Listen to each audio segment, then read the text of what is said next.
அத்தியாயம் 18. சூரா அல்-கஹஃப். புகை. அளவற்ற அருளாளனும் நிகரற்ற அன்புடையனுமாகிய அல்லாஹ்வின் திருப்பெயரால் துவங்குகின்றேன்.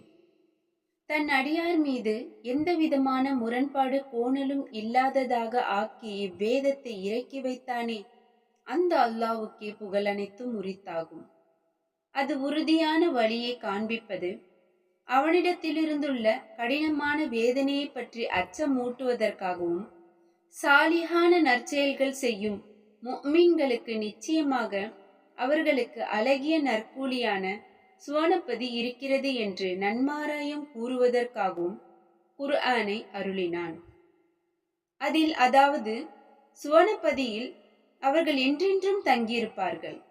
அல்லாஹ் தனக்கென ஒரு மகனை எடுத்துக்கொண்டான் என்று சொல்பவர்களை எச்சரிப்பதற்காகவும் இதனை இறக்கி வைத்தான். அவர்களுக்கோ, இன்னும் அவர்களுடைய மூதாதையர்களுக்கோ இதை பற்றி எவ்வித அறிவாதாரமும் இல்லை. அவர்களுடைய வாய்களிலிருந்து புறப்படும் இந்த வார்த்தை பெரும் பாவமானதாகும். அவர்கள் கூறுவது பொய்யே அன்றி வேறில்லை. நபியே, இந்த வேத அறிவிப்பில் அவர்கள் நம்பிக்கை கொள்ளாவிட்டால் அவர்களுக்காக வியாக்குலப்பட்டு நீர் உம்மையே அழித்துக் கொள்வீர்கள் போலும். மனிதர்களில் அழகிய செயலுடையவர்கள் யார் என்று அவர்களை சோதிப்பதற்காக நிச்சயமாக பூமியில் உள்ளவற்றை அதற்கு அலங்காரமாக நாம் ஆக்கினோம்.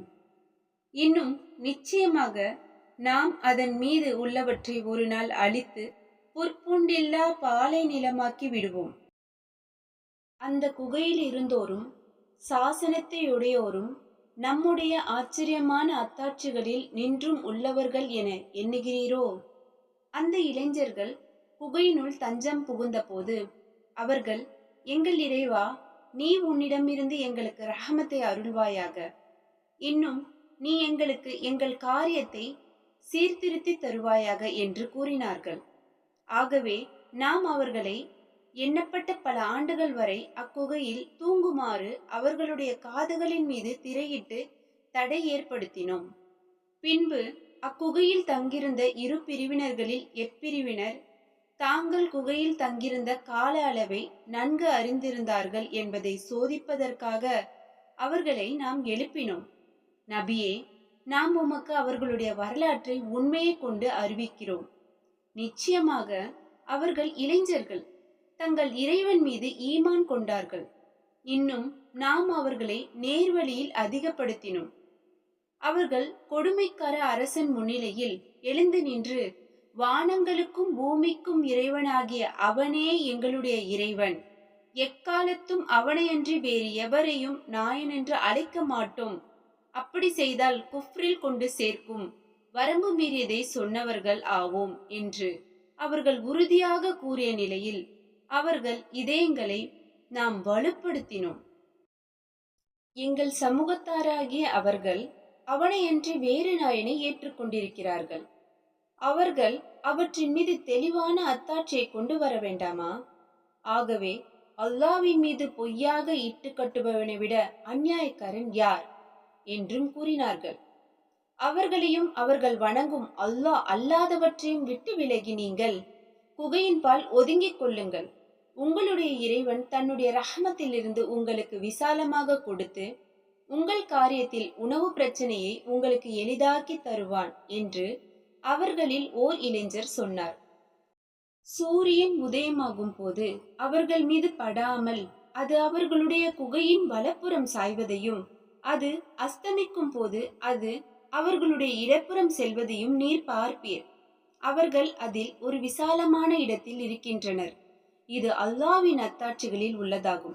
எவரை அல்லாஹ் நேர்வழியில் செலுத்துகிறானோ அவரே நேர்வழிப்பட்டவர் ஆவார். இன்னும் எவனை அவன் வழிகேட்டில் விடுகிறானோ அவனுக்கு நேர்வழி காட்டும் உதவியாளர் எவரையும் நீர் காணவே மாட்டீர். மேலும் அவர்கள் தூங்கிக் கொண்டிருந்த போதிலும் நீர் அவர்களை விழித்துக் கொண்டிருப்பவர்களாகவே எண்ணுவீர். அவர்களை நாம் வலப்புறமும் இடப்புறமாக புரட்டுகிறோம். தவிர அவர்களுடைய நாய் தன் இரு முன்னங்கால்களையும் வாசற்படியில் விரித்து படுத்திருக்கிறது. அவர்களை நீர் உற்று பார்த்தால் அவர்களை விட்டும் வெருண்டு ஓடி பின்வாங்குவீர். அவர்களில் நின்றும் உண்டாகும் பயத்தை கொண்டு நிரம்பி விடுவீர். இன்னும் அவர்களிடையே ஒருவரை ஒருவர் கேட்டுக்கொள்வதற்காக நாம் அவர்களை இவ்வாறு எழுப்பினோம். அவர்களிலிருந்து சொல்பவர் ஒருவர், நீங்கள் எவ்வளவு நேரம் நித்திரையில் இருந்தீர்கள் என கேட்டார். ஒரு நாள் அல்லது ஒரு நாளின் சிறிது பாகம் தங்கியிருந்தோம் என கூறினார்கள். மற்றவர்கள், நீங்கள் நித்திரையில் இருந்த காலத்தை உங்கள் இறைவன்தான் நன்கு அறிந்தவன்.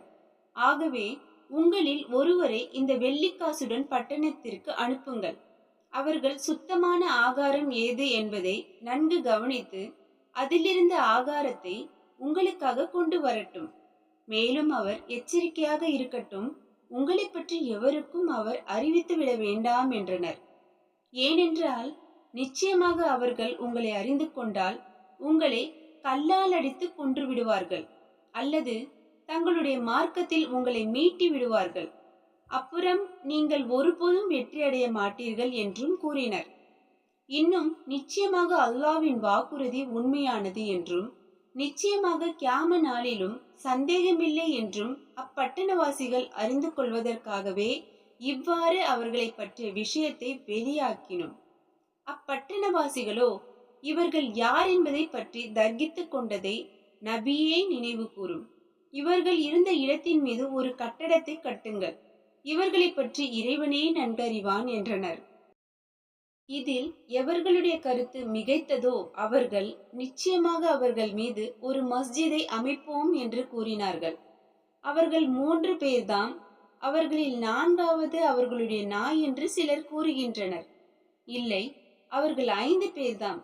அவர்களில் 6வது அவர்களுடைய நாய் என்று மறைவானதை ஊகம் செய்து சிலர் கூறுகிறார்கள். இன்னும் சிலர் 7 பேர், அவர்களில் 8வது அவர்களுடைய நாய் என்று சொல்கிறார்கள். நபியே, அவர்களுடைய எண்ணிக்கையை என்னுடைய இறைவன்தான் நன்கறிவான். சிலரை தவிர மற்றவரும் அவர்களை பற்றி அறிய மாட்டார்கள் என்று கூறுவீராக. ஆகவே அவர்களை பற்றி வெளியரங்கமான விஷயம் தவிர வேறெது பற்றியும் நீர் தர்க்கம் செய்ய வேண்டாம். இன்னும் அவர்களை குறித்து இவர்களில் எவரிடமும் நீர் தீர்ப்பு கேட்கவும் வேண்டாம். நபியே, இன்னும் எந்த விஷயத்தை பற்றியும் நிச்சயமாக நாம் நாளை அதை செய்பவனாக இருக்கின்றேன் என்று நிச்சயமாக கூறாதீர்கள். இன்ஷா அல்லாஹ், அல்லாஹ் நாடினால் என்று கூறியே தவிர எதையும் செய்வேன் என்று கூறாதீர். நீர் மறந்துவிட்டால் பிறகு நினைவு வந்தவுடன் இறைவனை நினைவு கூறுவீராக. இன்னும் என் இறைவன் இதைவிட மிக சரியான தெளிவான அறிவிற்கு மிக நெருக்கமானதன் பக்கம் எனக்கு அவன் நேர்வழி காட்டக்கூடும் என்று ஆதரவுடன் கூறுவீராக. அவர்கள் தங்கள் குகையில் 300 வருடங்களுடன் மேலும் 9 அதிகமாக்கி 309 வருடங்கள் தங்கினார்கள். அவர்கள் அதில் தரிப்பட்டிருந்த காலத்தை அல்லாஹ்வே நன்கறிவான். வானங்களிலும் பூமியிலும் மறைவாய் இருப்பவை அவனுக்கே உரியவையாகும். அவற்றை அவனே நன்றாக பார்ப்பான், தெளிவாய் கேட்பான். அவனையன்றி அவர்களுக்கு உதவி செய்வோர் எவரும் இல்லை. அவன் தன்னுடைய அதிகாரத்தில் வேறு எவரையும் கூட்டாக்கிக் கொள்வதும் இல்லை என்று நபியே நீர் கூறும். இன்னும் நபியே, உம்முடைய இறைவனின் வேதத்திலிருந்து உமக்கு வஹி மூலம் அருளப்பட்டதை நீர் ஓதி வருவீராக. அவனுடைய வார்த்தைகளை மாற்றக்கூடியவர் எவரும் இல்லை. இன்னும் அவனையன்றி புகலிடம் எதையும் நீர் காண மாட்டீர். நபியே, எவர் தம் இறைவனுடைய திருப்பொருத்தத்தை நாடியவர்களாக காலையிலும் மாலையிலும் அவனை பிரார்த்தனை செய்து கொண்டிருக்கிறார்களோ அவர்களுடன் நீரும் பொறுமையை மேற்கொண்டிருப்பீராக. இன்னும் உலக வாழ்க்கையின் அலங்காரத்தை நாடி அத்தகையவர்களை விட்டும் இரு கண்களையும் திருப்பி விடாதீர். இன்னும் எவனுடைய இதயத்தை நம்மை நினைவு கூர்வதிலிருந்து நாம் திருப்பி விட்டோமோ அவனை நீர் வழிபடாதீர். ஏனெனில் அவன் தன் இச்சையை பின்பற்றியதனால் அவனுடைய காரியம் வரம்பு மீறியமாகிவிட்டது. நபியே, இன்னும் நீர் கூறுவீராக, இந்த சத்திய வேதம் உங்கள் இறைவனிடமிருந்து வந்துள்ளது. ஆகவே விரும்புபவர் அதனை நம்பிக்கொள்ளட்டும், விரும்புபவர் அதனை நிராகரிக்கட்டும். அநியாயக்காரர்களுக்கு நரக நெருப்பை நிச்சயமாக நாம் சித்தப்படுத்தியுள்ளோம். அந்நெருப்பின் சுவர் அவர்களை சூழ்ந்து கொள்ளும். அவர்கள் தண்ணீர் கேட்டு ரட்சிக்க தேடினால் உருக்கப்பட்ட செம்பு போன்ற தண்ணீரை கொண்டே ரட்சிக்கப்படுவார்கள். அவர்களுடைய முகங்களை அது சுட்டு கருக்கிவிடும். மிக கேடான பானமாகும் அது. இன்னும் இறங்கும் தளத்தில் அதுவே மிக கெட்டதாகும். நிச்சயமாக எவர்கள் ஈமான் கொண்டு சாலிகான நற்கருமங்களை செய்கிறார்களோ அத்தகைய அழகிய செயல் செய்வோரின் நற்கூலியை நாம் நிச்சயமாக வீணாக்க மாட்டோம். அத்தகையவர்களுக்கு என்றென்றும் தங்கியிருக்கக்கூடிய சுவனப்பதிகள் உண்டு. அவற்றின் கீழே ஆறுகள் ஓடிக்கொண்டிருக்கும். அவர்களுக்கு அங்கு பொன்னாலாகிய கடகங்கள் அணிவிக்கப்படும். சுந்துஸ், இஸ்தப்ரக் போன்ற பச்சை நிற பூம்பட்டாடைகள் அவர்கள் அணிந்திருப்பார்கள். அங்குள்ள உயர்ந்த ஆசனங்களின் மீது சாய்ந்து மகிழ்ந்து இருப்பார்கள். அவர்களுடைய நற்கூலி மிகவும் பாக்கியமிக்கதாயிற்று. அவர்கள் இளைப்பாறுமிடமும் மிக அழகியதாயிற்று. நபியே, இரு மனிதர்களை அவர்களுக்கு உதாரணமாகவும் கூறுவீராக. அவ்விருவரில் ஒருவருக்கு நாம் திராட்சை தோட்டங்களில் 2 கொடுத்தோம். இன்னும் பேரித்த மரங்களை கொண்டு அவ்விரண்டையும் சூழப்பட்டவை ஆக்கினோம். அவ்விரண்டிற்கும் இடையில் தானிய விவசாயத்தையும் அமைத்தோம். அவ்விரு தோட்டங்களும் அவற்றின் பலன்களை எப்பொருளையும் குறையாமல் கொடுத்து கொண்டிருந்தன. அவ்விரண்டிற்கும் நடுவே நாம் ஓர் ஆற்றையும் ஒளித்தோடச் செய்தோம். இன்னும் அவனுக்கு வேறு கனிகளும் இருந்தன. அப்பொழுது அவன் தன் தோழனிடம் விதண்டாவாதம் செய்தவனாக, நான் உன்னை விட பொருளால் அதிகமுள்ளவன், ஆட்களிலும் நான் உன்னை மிகைத்தவன் என்று கூறினான். பெருமையினால் தன் ஆத்மாவுக்கு தீங்கி இழைத்தவனாக தன் தோட்டத்திற்குள் நுழைந்தான். அவன், இந்த தோட்டம் எப்பொழுதாவது அழிந்துவிடும் என்று நான் எண்ணவில்லை என்றும் கூறிக்கொண்டான். நியாய தீர்ப்புக்குரிய வேலை ஏற்படும் என்றும் நான் எண்ணவில்லை. அப்படி ஏதும் நிகழ்ந்து நான் என் இறைவனிடம் மீண்டும் கொண்டு செல்லப்படுவேனாயின் நிச்சயமாக இங்கிருப்பதை விட மேலான இடத்தையே நான் காண்பேன் என்றும் கூறினான். அவனுடைய தோழன் அவனுடன் இது பற்றி தர்கித்தவனாக, உன்னை மண்ணிலிருந்தும் பின் ஒரு துளி இந்திரியத்திலிருந்தும் படைத்து பின்பு உன்னை சரியான மனிதனாக ஆக்கினானே, அவனையா நீ நிராகரிக்கின்றாய் என்று அவனிடம் கேட்டான். ஆனால் நான் உறுதி சொல்கின்றேன், அல்லாஹ் அவன்தான் என் இறைவனாவான். என் இறைவனுக்கு நான் யாரையும் இணை வைக்கவும் மாட்டேன். மேலும் நீ உன் தோட்டத்தில் நுழைந்த போது, மாஷா அல்லாஹ் லா குவ்வத்த இல்லா பில்லாஹ், அல்லாஹ் நாடியதே நடக்கும், அனைத்து சக்தியும் அல்லாஹ்வுக்கே அன்றி வேறில்லை என்று கூறியிருக்க வேண்டாமா? செல்வத்திலும் பிள்ளையிலும் நான் உன்னை விட குறைந்தவனாக இருப்பதாய் நீ கண்ட போதிலும் உன்னுடைய தோட்டத்தை விட மேலானதை என் இறைவன் எனக்கு தரவும், உன் தோட்டத்தின் மீது வானத்திலிருந்தும் இடிகளை அனுப்பி அதை அதனால் மழுமட்டையான திடலாக ஆக்கிவிடவும் போதும். அல்லது அதன் நீர் முழுதும் உறிஞ்சப்பட்டதாகி அதை நீ தேடி கண்டு பிடிக்க முடியாதபடியும் ஆகிவிடலாம் என்றும் கூறினான். அவனுடைய விளைபொருள்கள் அளிக்கப்பட்டன. அதற்காக தான் செலவு செய்ததை குறித்து வருந்தியவனாக இரு கைகளையும் பிசைந்து கொண்டிருந்தான். அத்தோட்டமானது வேரோடு சாய்ந்து கிடக்கின்றது. இதனை பார்த்த அவன், என் இறைவனுக்கு எவரையும் நான் இணை வைக்காமல் இருந்திருக்க வேண்டுமே என்று கூறினான். மேலும் அல்லாஹ்வை அன்றி அவனுக்கு உதவி செய்யும் கூட்டத்தார் எவரும் அவனுக்கு இருக்கவில்லை. ஆகவே அவன் இவ்வுலகில் எவராலும் உதவி செய்யப்பட்டவனாக இல்லை. அங்கே உதவி செய்தல் உண்மையான அல்லாஹ்வுக்கே உரியது. அவன் கூலி வழங்குவதிலும் மிக்க சிறந்தவன், முடிவெடுப்பதிலும் மிக்க மேலானவன்.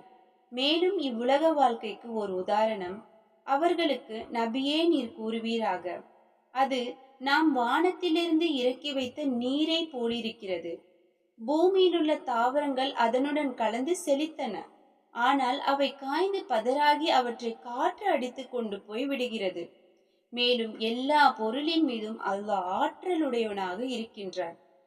செல்வமும் பிள்ளைகளும் இவ்வுலக வாழ்க்கையின் அலங்காரங்களே ஆகும்.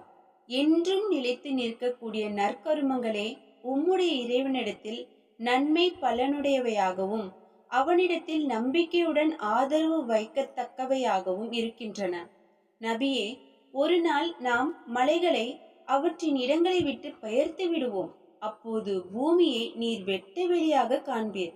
அவர்களை ஒன்று சேர்ப்போம். அந்நாளில் நாம் ஒருவரையும் விட்டு வைக்க மாட்டோம். அவர்கள் யாவரும் உம்முடைய இறைவனின் சமூகத்தில் வரிசையாக கொண்டு வரப்படுவார்கள். நாம் உங்களை முதல் தடவை படைத்தவாறே திட்டமாக இப்பொழுதும் நீங்கள் நம்மிடம் வந்துவிட்டீர்கள். ஆனால் நாம் உங்களுக்காக வாக்களிக்கப்பட்ட இத்தகைய நாளை ஏற்படுத்த மாட்டோம் என்று நீங்கள் எண்ணிக்கொண்டிருந்தீர்கள் என்று சொல்லப்படும். இன்னும் பட்டோலை ஆகிய புத்தகம் அவர்கள் முன் வைக்கப்படும். அதில் உள்ளதை கண்டு குற்றவாளிகள் மிக்க அச்சத்துடன் இருப்பதை காண்பீர். மேலும் அவர்கள், எங்கள் கேடே, இந்த ஏட்டிற்கு என்ன நேர்ந்தது?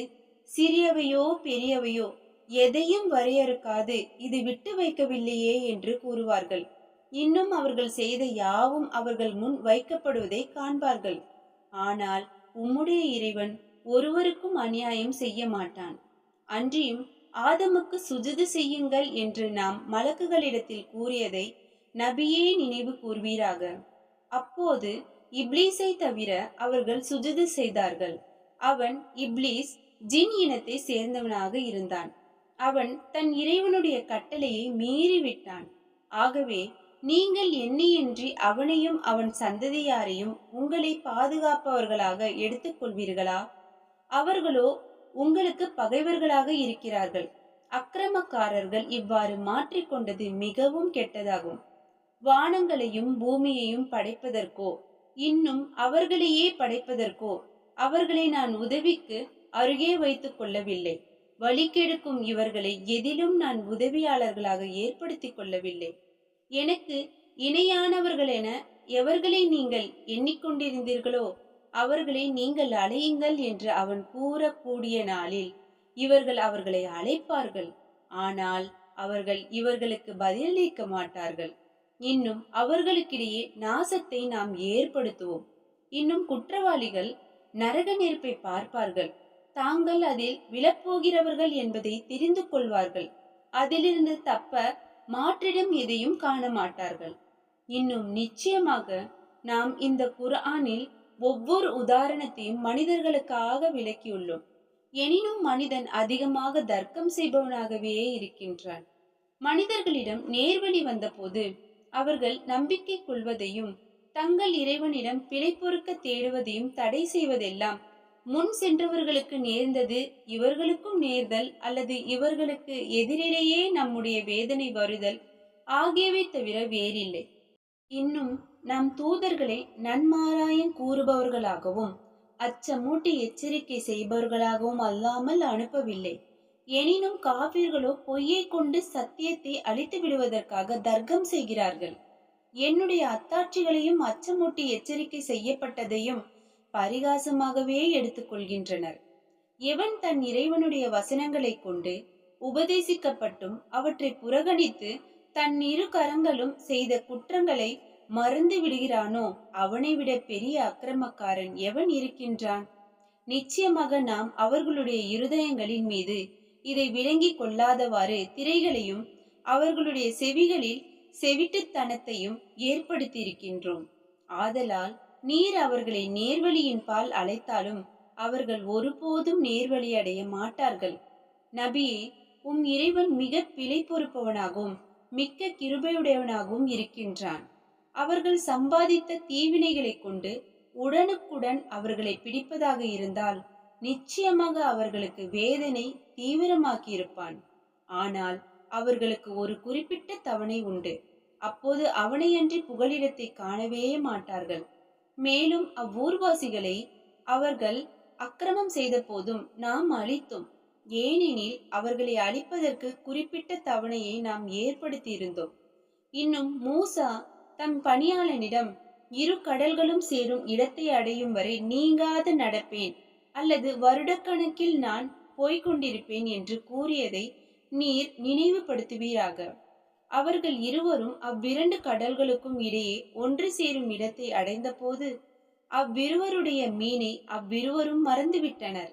அது கடலில் தன்னுடைய வழியை சுரங்கம் போல் அமைத்து கொண்டு நீந்தி போய்விட்டது. அவ்விருவரும் அப்புறம் அந்த இடத்தை கடந்த போது தம் பணியாளை நோக்கி, நம்முடைய காலை ஆகாரத்தை கொண்டு வா. இந்த நம் பிரயாணத்தில் நிச்சயமாக நாம் களைப்பை சந்திக்கிறோம் என்று மூசா கூறினார். அதற்கு, அக்கற்பாறையில் நாம் தங்கிய சமயத்தில் நீங்கள் பார்த்தீர்களா? நிச்சயமாக நான் மீனை மறந்துவிட்டேன். மேலும் அதை உங்களிடம் சொல்வதே ஷைத்தானை அன்றி வேறு எவனும் என்னை மறக்கடிக்கவில்லை. மேலும் அது கடலுக்குள் தன் வழியை ஆச்சரியமாக அமைத்துக் கொண்டது என்று பணியால் கூறினார். அப்போது மூசா, நாம் தேடி வந்த இடம் அதுதான் என்று கூறி இருவரும் தம் காலடி சுவடுகளை பின்பற்றி வந்த வழியே திரும்பிச் சென்றார்கள். அவ்வாறு அவ்விருவரும் நம் அடியார்களில் ஒருவரை கண்டார்கள். நாம் அவருக்கு நம்மிடமிருந்து கிருபை அருளி இருந்தோம். இன்னும் நாம் அவருக்கு நம்மிடமிருந்து கல்வி ஞானத்தையும் கற்றுக் கொடுத்திருக்கிறோம். உங்களுக்கு கற்றுக் கொடுக்கப்பட்ட நன்மையானவற்றை நீங்கள் எனக்கு கற்பிக்கும் பொருட்டு உங்களை நான் பின்தொடரட்டுமா என்று அவரிடம் மூசா கேட்டார். அதற்கு அவர், நிச்சயமாக நீர் என்னுடன் பொறுமையாக இருக்க இயல மாட்டீர் என்று கூறினார். ஏனெனில் எதை பற்றி உமக்கு முழுமையான ஞானம் இல்லையோ அதில் நீர் எவ்வாறு பொறுமையாயிருப்பீர் என்று கேட்டார். அதற்கு மூசா, இன்ஷா அல்லாஹ், நான் பொறுமை உள்ளவனாகவும் எவ்விஷயத்திலும் உமக்கு மாறு செய்யாதவனாகவும் நான் இருப்பதை நீங்கள் விரைவில் காண்பீர்கள் என்று மூசா சொன்னார். அதற்கு அவர், நீர் என்னை பின்தொடர்வதாயின் எந்த ஒரு விஷயத்தை பற்றியும் நானாகவே அதை பற்றி உமக்கு அறிவிக்கும் வரை நீர் என்னிடம் கேட்கக்கூடாது என்று சொன்னார். பின்னர் இருவரும் ஒரு மரக்கலத்தில் ஏறும் வரையில் நடந்து சென்றனர். மரக்கலம் கடலில் செல்லலானதும் அவர் அதில் ஒரு ஓட்டையை போட்டார்.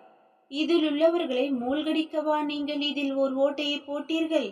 நிச்சயமாக நீங்கள் ஒரு அபாயகரமான பெரும் காரியத்தை செய்துவிட்டீர்கள் என்று மூசா கூறினார். அதற்கு அவர், நிச்சயமாக நீர் என்னுடன் பொறுமையை கடைபிடிக்க முடியாது என்று உமக்கு நான் சொல்லவில்லையா என்றார். நான் மறந்துவிட்டதை பற்றி நீங்கள் என்னை குற்றம் பிடிக்க வேண்டாம். இன்னும் என் காரியத்தை சிரமமுடையதாக ஆக்கிவிடாதீர்கள் என்று மூசா கூறினார். பின்னர் மரக்கலத்திலிருந்து இறங்கி இருவரும் வழிநடக்கலானார்கள். வழியில் ஒரு பையனை அவ்விருவரும் சந்தித்த போது அவர் அவனை கொன்றுவிட்டார். உடனே மூசா, கொலை குற்றமின்றி பரிசுத்தமான ஜீவனை கொன்றுவிட்டீர்களே, நிச்சயமாக நீங்கள் பெருத்த கேடான ஒரு காரியத்தையே செய்துவிட்டீர்கள் என்று மூசா கூறினார். அதற்கு அவர், நிச்சயமாக நீர் என்னுடன் பொறுமையாக இருக்க இயலாது என்று உமக்கு நான் சொல்லவில்லையா என்று கூறினார். இதன் பின்னர் நான் எந்த விஷயத்தை பற்றியாவது உங்களிடம் கேட்பேனாயின் நீங்கள் உங்கள் தோழனாக வைத்துக் கொள்ள வேண்டாம். நிச்சயமாக நீங்கள் என்னிடமிருந்து தக்க மன்னிப்பு கோருதலை பெற்றுக் கொண்டீர்கள் என்று கூறினார். பின்னர் அவ்விருவரும் வழிநடந்து இருவரும் ஒரு கிராமத்தாரிடம் வந்து சேர்ந்தார்கள். தங்கள் இருவருக்கும் உணவு தருமாறு அந்த கிராமத்தாரிடம் கேட்டார்கள். ஆனால் அவ்விருவருக்கும் விருந்தளிக்க அவர்கள் மறுத்து விட்டார்கள். அப்போது அங்கே இடிந்து அடியோடு விழும் நிலையிலிருந்த ஒரு சுவரை அவ்விருவரும் கண்டனர். ஆகவே அவர் சரி செய்து நிமிர்ந்து வைத்தார். இதை கண்ட மூசா, நீங்கள் நாடியிருந்தால் இதற்கென ஒரு கூலியை பெற்றிருக்கலாமே என்று மூசா கூறினார். இதுதான் எனக்கும் உமக்கும் இடையே பிரிவுக்குரிய நேரமாகும். எதை பற்றி நீர் பொறுமையாக இருக்க முடியவில்லையோ அதன் விளக்கத்தையும் இப்பொழுதே உமக்கு திட்டமாக அறிவித்து விடுகிறேன் என்று அவர் கூறினார். அம்மரக்கலம் கடலில் வேலை செய்யும் ஏழைகள் சிலருக்கு சொந்தமானது. எனவே நான் அதை ஓட்டையிட்டு பழுதாக விரும்பினேன். ஏனெனில் அவர்களுக்கு பின்னால் கொடுங்கோலான ஒரு அரசன் இருந்தான். அவன் பழுதில்லா மரக்கலங்களை எல்லாம் பலவந்தமாக எடுத்துக்கொள்கின்றான். அடுத்து அந்த சிறுவனுடைய தாய் தந்தையர் இருவரும் முஃமின்களாக இருக்கிறார்கள். அவன் வாலிபனாகி அவ்விருவரையும் வழிகேட்டிலும் குஃப்ரிலும் சேர்த்து விடுவான் என்று நாம் பயந்தோம்.